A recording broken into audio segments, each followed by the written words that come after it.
Hello, everyone. My name is Bill Swainson, and I'm a trustee of Litfest. And tonight we're going to be discussing Songs for the Flames, which is a new collection of stories by Juan Gabriel Vasquez.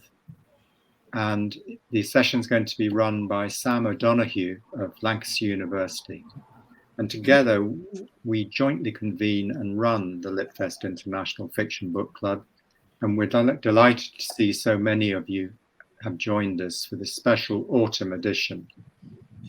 Now, as a registered charity with no regular Arts Council funding, if Litfest is to be able to go on creating exciting projects and events right here in Lancaster, bringing the best in world literature and ideas to the northwest of England and to our international audiences, we're going to need your help. So towards the end of the event, a donate button will appear on your screen. Please do make use of it or visit our website afterwards. And the address is www.litfest.org. Every donation will help us to build towards a future of hybrid events, that is live and live stream, where we can be together both digitally and physically as suits us best. The Litfest International Fiction Book Club was going to be launched as a real-time event with Lars Mytting at Litfest 2020. And then, because COVID prevented Lars from coming to England, he kindly agreed to Zoom with us from his writing shed on a fjord in Norway instead. And we've never looked back. So starting with Lars's The 16 Trees of the Somme, we have discussed 17 great books and have been lucky enough to welcome the author, the translator, the editor, or a prize judge to our discussions on most occasions. These books have included Olga Tokarczuk's Drive Your Plough Over the Bones of the Dead, which we discussed with the translator Antonia Lloyd-Jones, Yoko Ogawa's The Memory Police, we discussed with the Booker International.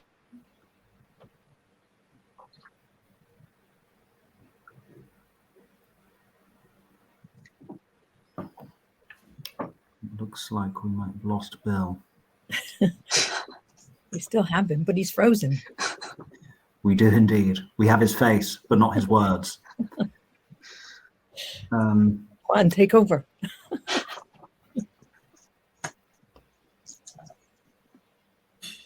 Okay. Well, what I suggest is that, I do have Bill's script here. I could just read from Bill's script, continue where he left off. So, Bill, how was your impression of Bill?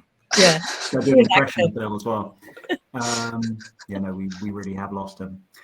So I think Bill was going to talk about he was in the process of reading off a list of the other books that we've looked at during our meetings of the Litfest International Fiction Book Club.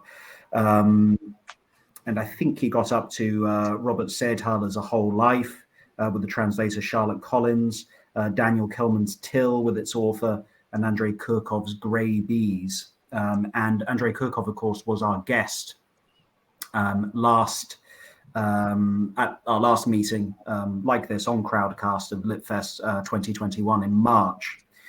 And today, of course, we're going to be discussing Juan Gabriel Vasquez's collection of short stories, Songs for the Flames. And this will be the 18th book that we've read and discussed. And we're delighted to welcome Juan Gabriel Vasquez to tonight's meeting, and of his acclaimed translator, Anne McLean, as well. Thank you both very much for being here. I'm going to be leading the session, as Bill mentioned. My name's Sam O'Donoghue, and I'm a lecturer in Spanish Studies at Lancaster University. And we also have one of our book club members here to discuss the book with us, and that's Lisa Keys. So hopefully Bill will join us as well for this discussion shortly. Normally what we do is discuss the book among ourselves on Zoom. But of course, tonight, something slightly different happening, and our brave author and translator will have to listen to our candid opinions about this collection of short stories as we discuss it in a group. Then at just Just before 7, we'll put our questions to Juan, Gabriel, and Anne, and followed by those of our audience as well. And then we will hopefully have Juan Gabriel and Anne answer those questions until we've either run out of questions or time at around 7:45. So I'll begin with an introduction of our guests as well. So Juan Gabriel Vasquez is the author of The Informers, The Secret History of Costaguana, The Sound of Things Falling, Reputations, and the Booker International-shortlisted The Shape of the Ruins, and 2 collections of stories, The All Saints' Day Lovers and Songs for the Flames, the book that we're discussing this evening. Translator himself, including Ian Forster's A Passage to India and John Hersey's Hiroshima into Spanish, his most recent novel, Volver la Vista Atrás, Retrospective in English, has just won Latin America's most prestigious literary prize, the biennial Premio Mario Vargas Llosa, and Juan Gabriel lives in Bogotá. Anne McLean has translated all Juan Gabriel's books into English and has also translated work by Hector Abad, Javier Cercas, Julio Cortázar, Gabriel García Márquez, Evelio Rosero, and Enrique Vila-Matas. She has twice won the Independent International Fiction Prize and twice won the McClean Prize. Her translation of Juan Gabriel's The Shape of the Ruins was shortlisted for the 2019 Booker International Prize. And having just finished the first in a series of crime novels by Javier Cercas, she is at work on Juan Gabriel's latest novel, Retrospective. In 2012, she was awarded the Spanish Cross of the Order of Civil Merit for her translations, and she lives in Toronto, from where she's joining us today. So now we will see what the Litfest International Fiction Book Club made of Juan Gabriel's most recent collection of short stories, which has just been published, Songs for the Flames. And so, as I've already mentioned, tonight's events will take a slightly different format from that which our book club members are used to. So we're going to begin our discussion, Lisa and I for now, will begin our discussion about Juan Gabriel's collection of short stories. I'd invite audience members to contribute their questions using the Ask a Question function. So that way we can keep track of the questions for when we get to the question and answer part of today's session. So please do, I think it's at the bottom of your screen there, you can click on the Ask a Question, post your question there, and we will then field your questions to our visitors, to our guests. So we'll just begin with our chat then, and then I'll hand over and allow Juan Gabriel and Anne to introduce themselves. But Lisa, what did you think of Songs for the Flames? Well, it was my first foray into author Juan, so it's a really good introduction, I think, and I'll definitely be pursuing more of your works. So nice to meet you, Juan, and really enjoyed the book. In terms of pace, language, readability, I really enjoyed it. It was hard to put down, and I love short stories because, you know, in our time poor society, short stories are really great. And as with this book club, it's great to be able to travel the world without actually traveling. I would love to be able to travel. Hopefully we will be able to travel again soon, but certainly finding out about Colombia and the histories was really great. And, you know, I found myself Googling lots of the history and lots of the information that I was reading. But in terms of the actual stories and the content, sadness, shock, intrigue, overwhelming in terms of emotion, I think. I've got a question I will ask, I will save till later, but it was an interesting read on, I guess, perspectives on storytelling was what I got from it. How do we create stories? What information do we use to create stories? And what sources of information change those stories that we have in our heads? You know, the stories that we tell ourselves. We can convince ourselves that there are certain truths out there, but anything can happen. We can chance upon a piece of information or find out about a piece of history that can completely change what we think and create this whole new narrative. In particular, Bad News, the revelation at the end of Bad News was just, you kind of question humanity and how somebody can do something. Well, I found it quite horrendous that someone could do something like that. Hopefully everyone in the room has read the book and they know exactly what I'm talking about, but that I enjoyed that story. I don't know if I should have enjoyed it necessarily, but I found the revelation really, quite powerful. And I think that seemed to be a theme of the stories, in that there was some form of revelation or truth that we were trying to uncover, or maybe we didn't uncover the truth. So there's us as well, which we don't ever find out the truth. We find out about the sources of information that enable us to kind of piece together a truth, but we may never know what happened to the chap that disappeared. And I found the double very sad, but again, that was that kind of finding out from the father, what he actually thought about his son being chosen for or not chosen, but having to undertake military service. The Last Corrido, or forgive my pronunciation, I really enjoyed as well, and The Airport, because I really like that kind of moment in Hollywood history. So it was really interesting to kind of find out, or to hear a perspective on that. And it was so I think my takeaway from it was that it's all about that storytelling and how we form stories and how in a moment the story can change. So yeah, I'm curious to know how they were kind of pulled together. But I won't answer my question. Sorry, that was my thoughts. Thank you, Lisa. Yes, I mean, I agree that the stories do seem to be built. I mean, it seems to be a unifying thread, doesn't it, running through the collection, this use of literary fiction as a medium for getting to grips with the past, for coming to terms with the past, for telling a certain story, for, I think you used the word revelation, Lisa, that each of the stories seems to have this revelation at its core. There's almost, the stories seem to be an embodiment of this this desire to understand aspects of the past, and of course it's expressed towards the beginning in the first story, the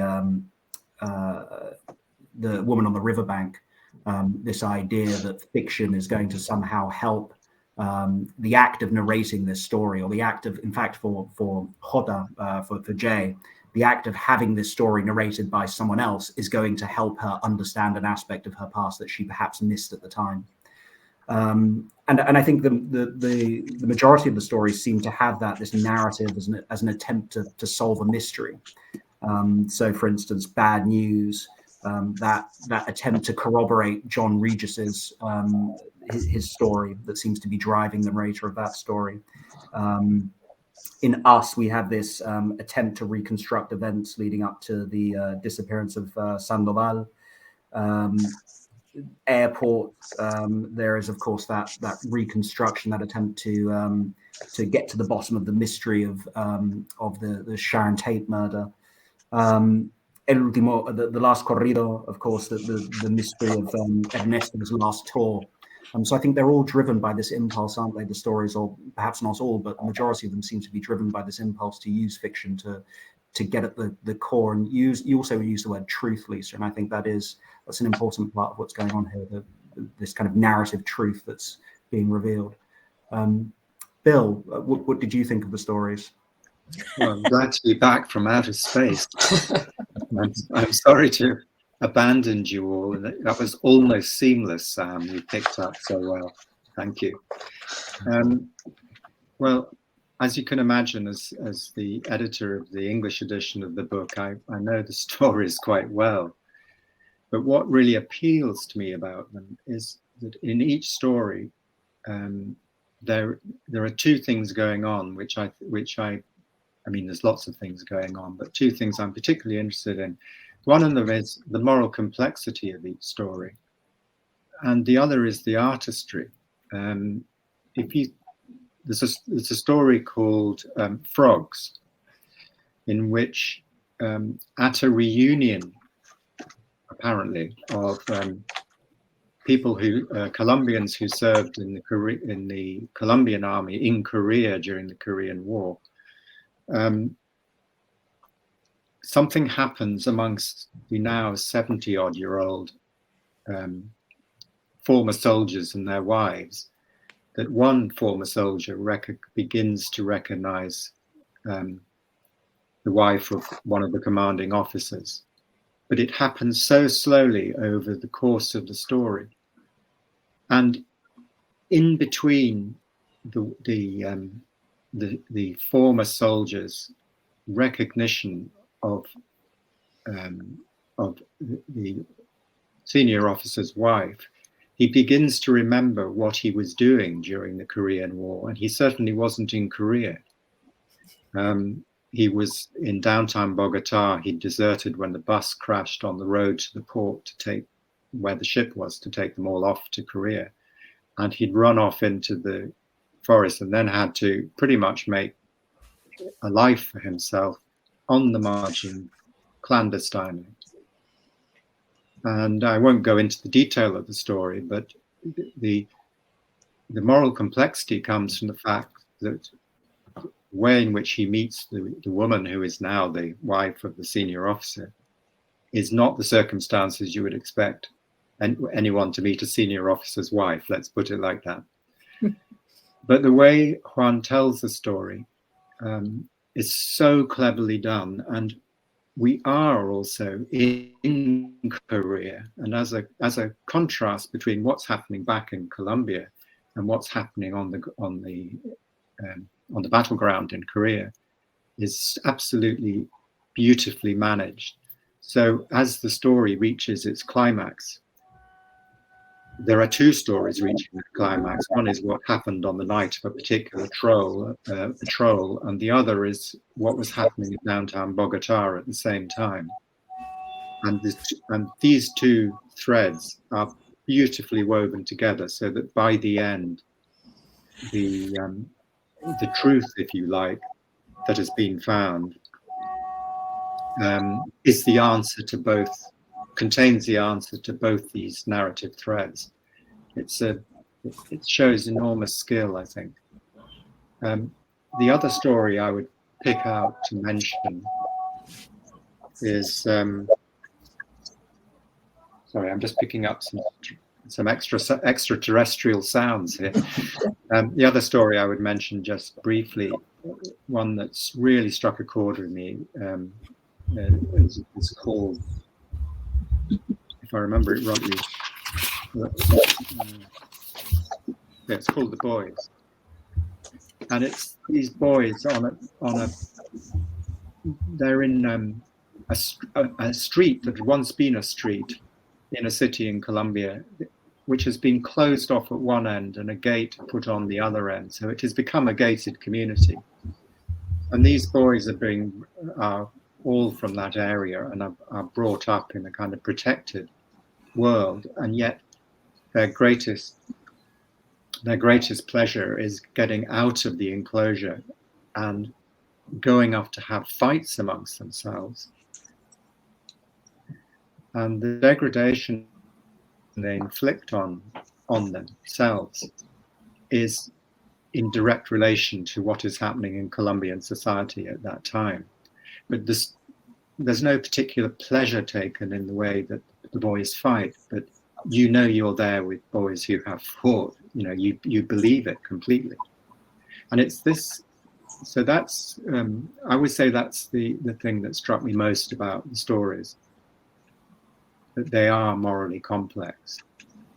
And I think, I'll say one more thing, which is I think I've noticed in Juan's writing, and it's something perhaps he'll talk about, or we can move on to later on, that often the narrators of his stories are in one way or another disenchanted or disengaged from the world in which they're describing.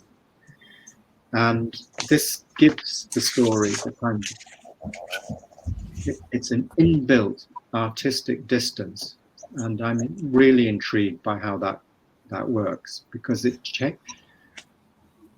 changes the way that you as a reader relate to the story that's being told. So as you can tell, I enjoyed these stories enormously, and I found them incredibly rewarding, and I'm very glad to be sharing them with you now. Thank you, Bill. I'm pleased to have you back. Let's move on now just to formulate our questions. I invite the audience, of course, to formulate their questions as well at this time in the Ask a Question, with that Ask a Question button at the bottom of the screen. So if we just go back to Lisa, perhaps, and then Bill, is there a question that you'd like to ask Juan Gabriel or Anne later when we get to the question and answer session? I have a question about how the short stories were brought together, really. So I noticed that Juan's previous short story collection was based on experience in France and Belgium. And so I wonder how he arrived at this second collection of short stories, and what it really was, what is the theme that brings them, and are we correct in interpreting what that theme is? And I'm interested in this is two questions really. Songs for the Flames, and is it to do with the my interpretation is that songs is a way of being able to interpret stories. It's a medium through which to tell a story, and is it that we are just throwing these stories into the fire and coming up with new stories based on that revelation? So I don't know if that's a question, but I'm interested in how the stories came together and the title. Excellent. And Bill? Well, I would be very glad to hear from Juan whether this desengaño, this sort of disenchantment, is a conscious artistic device, or something that's emerged over time in the course of writing the 6 novels you've written to date. And my question for Anne would be,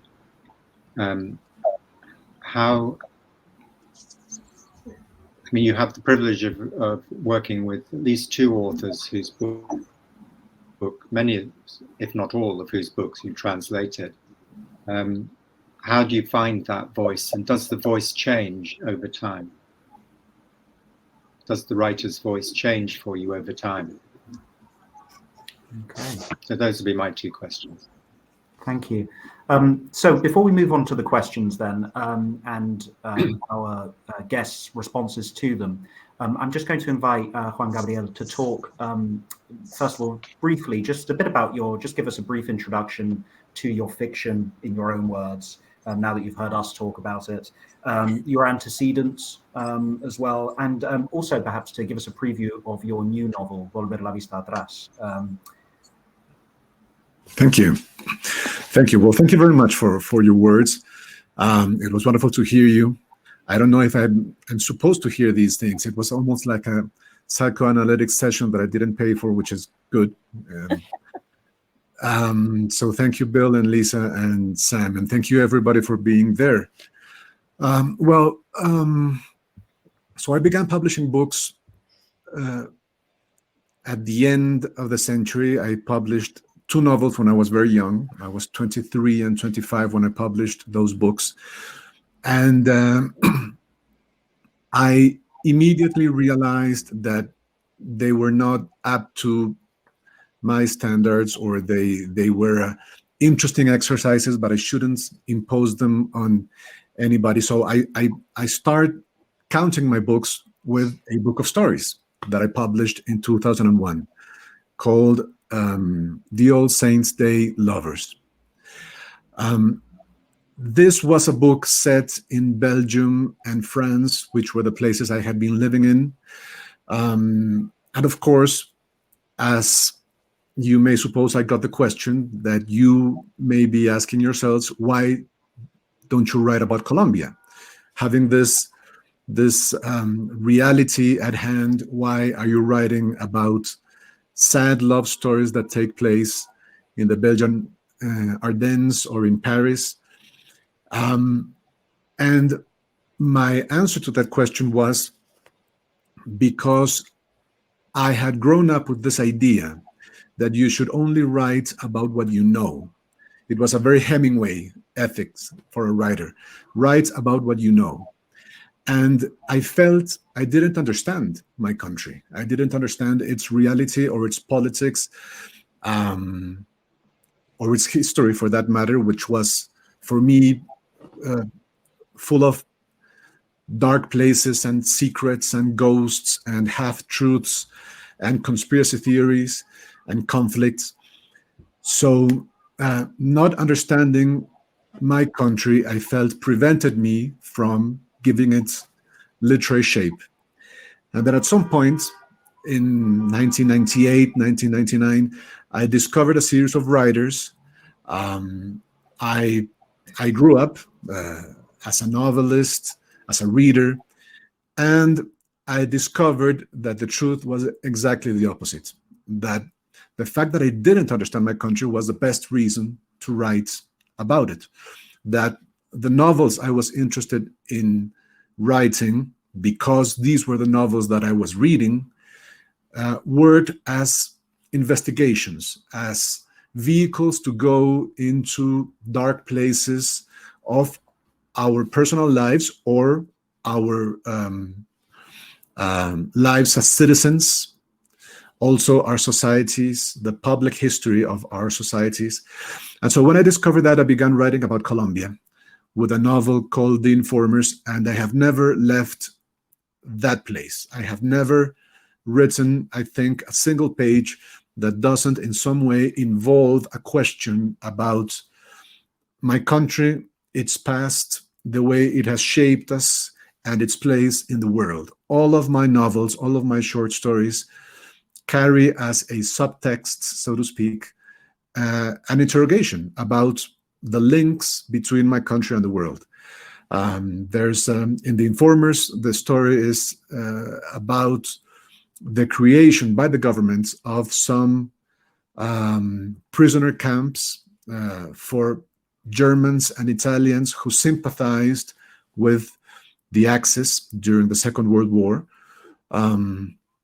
The Sound of Things Falling is about the drug wars in my country and growing up in a time of terrorism, but it's also about the relationship between my country and the United States, around, of course, the drug business. So all of my books try to establish a conversation between my country and the world, and they all try to investigate into my country's reality, and particularly they try to shed some light, and Songs for the Flames belongs in that category. They try to illuminate the place where public stories, or what we call history or politics, invade our private lives and distort them. After 4-5 novels, I think, obsessively about Colombia, I published in Spanish a collection of essays about the novel as a genre, about the tradition of the novel, which has always interested me very much. And I considered a cycle, I considered that the end of a cycle of thinking about the world in terms of novels, or with the aid of the novel. And I decided to go back to the short story as a way of changing, my point of view. The short story is, as a genre, is if there's something I love, is its ability to do things that novels can't do. And this is what I try to do with this book of short stories. Try to capture some moments of illumination, some intimate truths in the lives of my characters that you couldn't capture with a novel, or with, nonfiction or journalism or history. These little moments of very big, very important truths is what I was after when I was writing this book. And so the result is Songs for the Flames.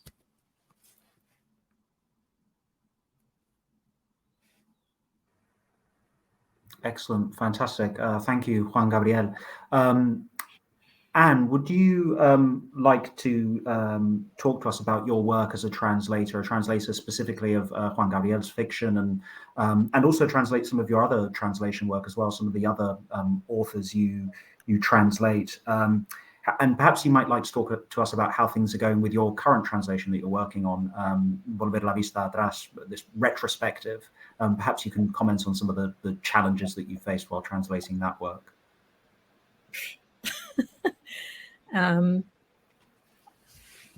Well, not really. But if I must, I love translating Juan Gabriel. I've been translating him since about 2006. Yeah.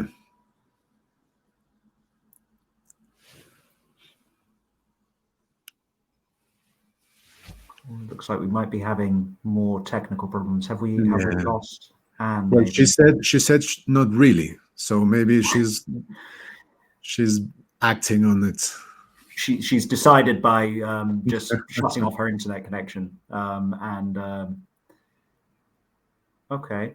I'm just wondering whether then we can perhaps, while we're waiting for Anne to return, we could perhaps go into the question and answer session now, and then Anne can maybe speak to us in response to one of our questions about the different challenges she's faced as a translator. That might be a way of doing this. So I can see that, I mean, perhaps, Juan Gabriel, you'd like to begin with, I don't know if you need a reminder of what the questions were, but we had a question from Lisa, and then that's okay. Yes. So I don't know if you'd like to begin with those, and then we can take questions from the audience as well. Sure. Yes. Well, Lisa wanted to know, how are these stories brought together? And so, so I should tell you, when I decided to write this book after that book of essays on the novel, I had written maybe a dozen short stories over the last few years, maybe over the last 10 years, while I was writing those novels. And so I took that dozen and I chose the ones that I liked the most, the ones that were least defective. And I found they had two things in common. A narrator, it was somebody who resembled me. I absolutely hate the term autofiction, but it's what it amounted to. There was a narrator that you could easily identify with me in terms of him being a young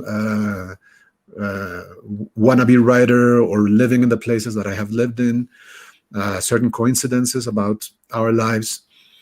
And these stories had also something else in common. They were about a moment in which violence comes close to us, touches our lives, maybe from a distance or maybe directly. And so I decided I would place these stories in conversation with a new batch. I decided to write 5 new stories. These were 4. I decided to write 5 new stories to place them in conversation. If there's something I love about my favorite books of short stories, let's say James Joyce's Dubliners, is that they tell a story that is much more than just the sum of their parts. That is to say, if you read it from the first page to the last, which is what I encourage you to do, I wish there was a penalty for readers who read books in the wrong order, or just, you're not free to do that. Let me just make it very clear. You must read my book in the order that I published it. Because in that way, there's another story that emerges, or at least I hope so.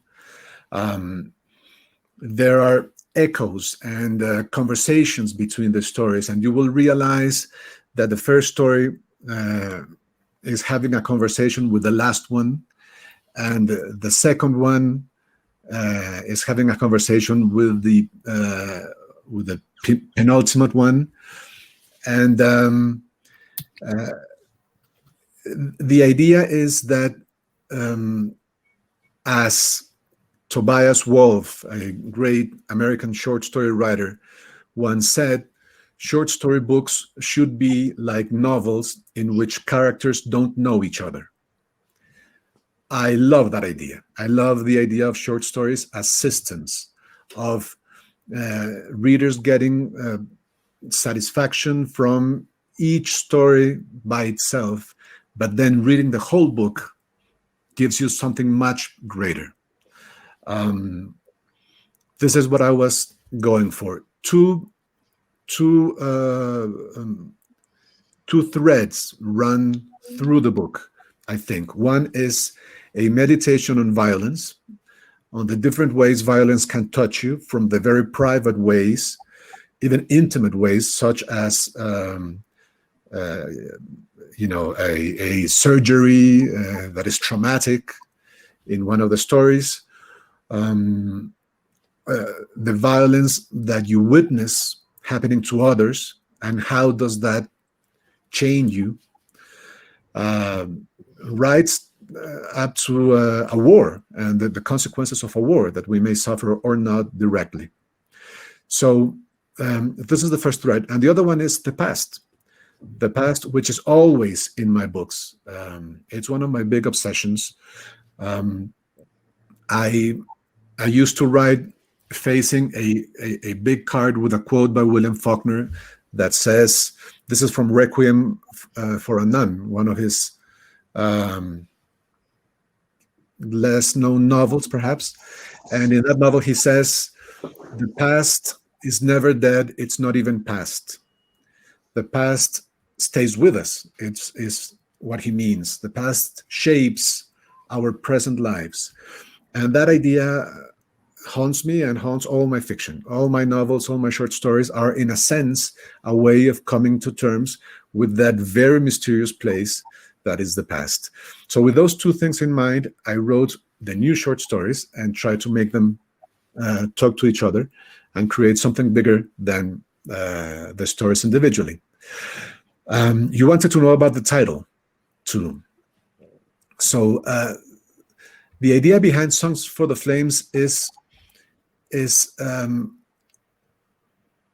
very simple. It's a sort of Colombian anxiety that we have been left with this place so violent, so difficult to understand in terms of its violence. We keep asking Colombian citizens, obviously, but Colombian writers in particular, we keep asking how have we come to this, first of all? Why is there such a strong relationship between the fact of violence and the 200 years of independent history of my country? It has never really gone away. Why does violence in my country has this? Why does it carry this ability to reinvent itself, to reincarnate in different ways and different forms?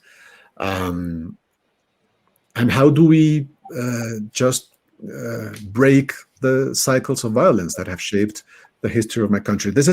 These questions have bugged Colombian writers forever. The great novel, the first important novel of the 20th century in Colombia, is called The Vortex, and it begins with this line. It begins saying, I should be a translator now.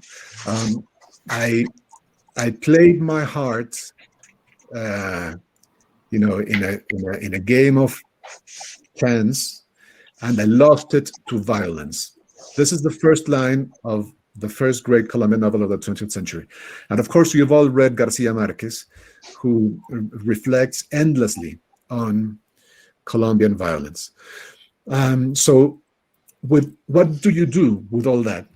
I think one of the few things we can do is just think about it in stories. And there are stories about the myriad ways this country has of going up in flames. So the idea behind the book is just several songs for that fire that is my country. That's it. Well, thank you very much. Thank you. I think, Anne, you were just in the process before you got cut off of talking about your. I think you were talking about what attracted you to Juan Gabriel's work as a translator and some of the challenges that you face as a translator of his work. Was I?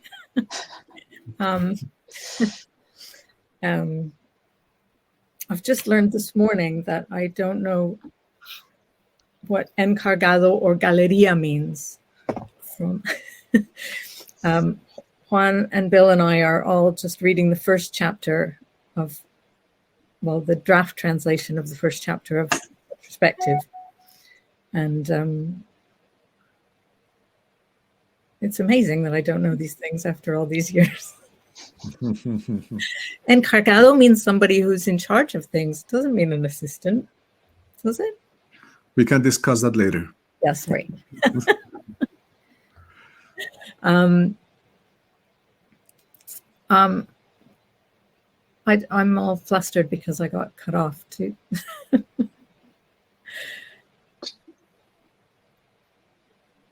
Take your time, Anne. Ask me a question. Well, I'll ask you a question. My question is, you've now translated 5 books. No, it's more than that. It's 6 books. Getting on, will be 7 shortly by Juan Gabriel. At least. And we've almost done them in the right order, except for the All Saints' Day Lovers that came a bit late. Yeah, but you've seen Juan's writing and his books develop over a period of time. Has that changed your translation approach? I mean, have you had to adapt the voice that you found for the informers to be able to be the voice that you're now? Well, let's go back one that you developed for The Shape of the Ruins, for example. Well, I don't think. I mean, I think the voice changes according to his voice rather than my voice. I mean, the narrative voice changes with every book, and he does something different especially with the short stories. But the only thing I do differently from the informers is I ask him fewer questions while I'm typing the first draft. But we both had a lot more time back then. But I still ask him questions, and obviously I should ask him more, although he doesn't have time to answer them.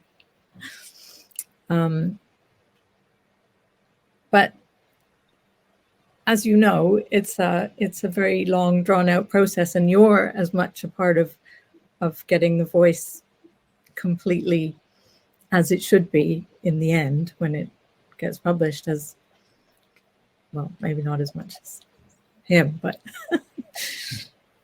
you have a big part to play as well. Sure. Well, publishing translations is a collaborative art, but just as you can't get started without Juan's novel, the editing can't start without your translation. Yeah. And I've noticed that in your translations, on the whole, you will cleave more closely to the original, at least initially, than looking for a different way of saying something. Yeah.